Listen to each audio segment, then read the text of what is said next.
When I was a teacher, I observed that the majority of discipline referrals were happening 7th period. Why was that?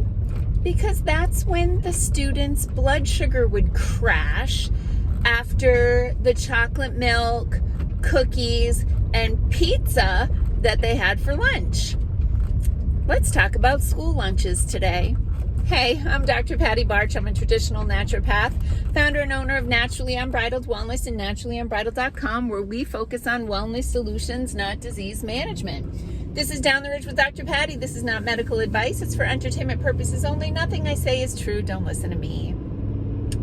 Yeah, so I know there are certain politicians who are super proud of their school lunch program and school breakfast program, but the only people benefiting from school lunch and school breakfast is the food.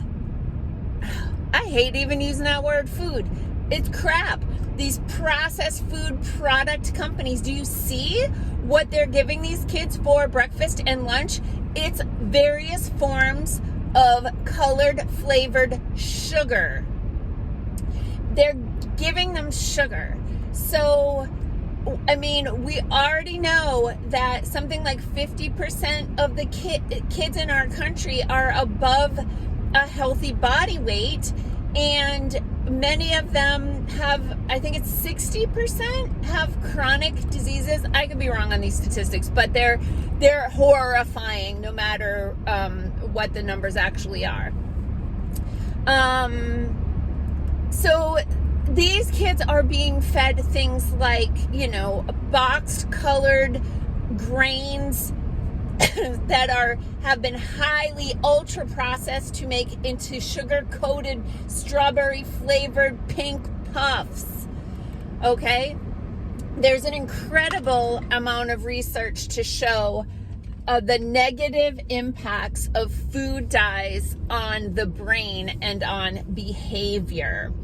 Parents who are paying attention to the behavior of their children when they eat these colored foods will tell you that if this kid eats red, yellow, blue, whatever, they go bonkers. They have rage episodes. They are bouncing off the wall. They throw tantrums.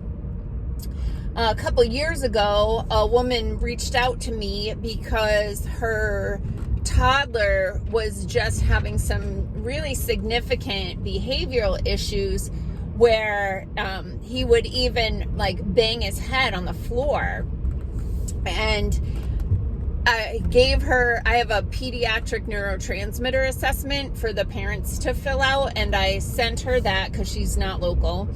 And she sent it back, and on the form, there's list the 3 healthiest food your child eats in a week and list the 3 unhealthiest foods. And unbeknownst to the mother, the three healthiest foods that the child were eating were various forms of sugar. So I can't remember exactly what they were. I know one of them was yogurt covered raisins. Raisins are super high in sugar, and then when you wrap them in yogurt, it's actually wrapped in sugar. So it's sugar wrapped in sugar. And that was on the top 3 healthiest things the kid was eating in a week. I want to say another one of them was yogurt, but it's not like homemade yogurt with, homegrown blueberries or something. It's stuff like Yoplait, which has high fructose corn syrup, artificial strawberry flavor, and pink red dye.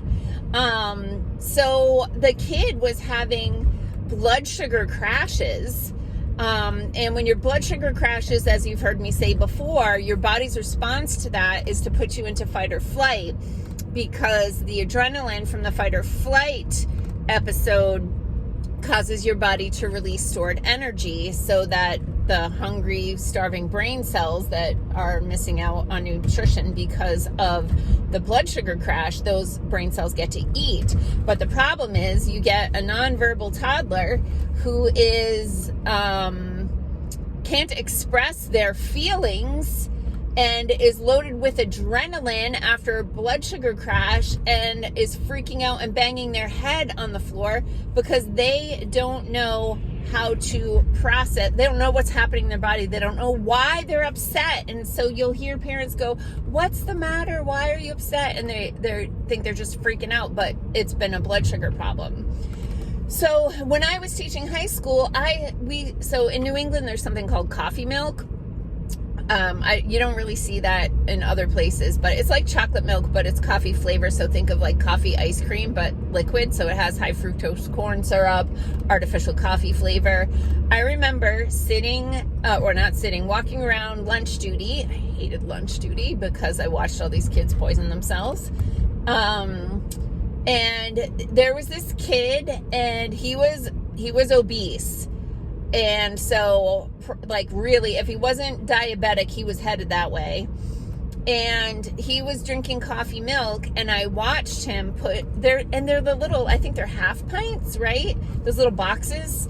And I was watching him put sugar packets into the coffee milk.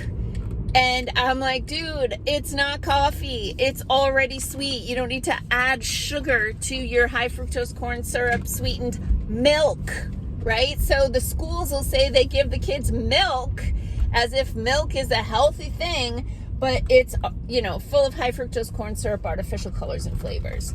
Now, here's where it gets disgustinger. Any school that takes funding from the government for school lunches has to serve specific things that the school lunches that the government mandates. So I have a friend whose son was going to private school, but this private school took funding from the federal government for their school lunch program. And so the kid wasn't allowed. If the kid brought his own food, it had to meet the government guidelines for, their nutrition guidelines. And the mom, who has a master's degree in nutrition, noticed, in her observation of being this child's mother for his entire life, that if he eats certain things like dairy or, for sure, like food colorings, those sorts of things, then his behavior was bad. So she wouldn't give him dairy.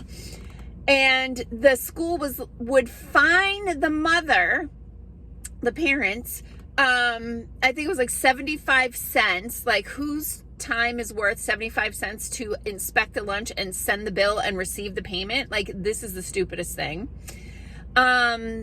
If the kid's lunch didn't meet the federal school guidelines. So this kid could be receiving this amazing organic lunch, lovingly prepared by a woman with a master's degree in nutrition, that might have, avocado in there, walnuts, an organic meat stick, like all these things for this kid to eat, and the parents would be fined for that.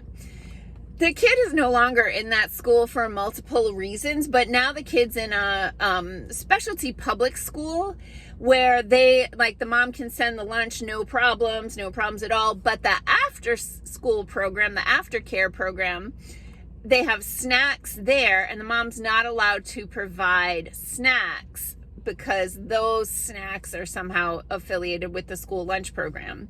So my takeaway message for you from this is there are people who get all high and mighty about doing such a great thing for these kids by giving them breakfast and lunch, but it's mandated poisoning of children twice a day.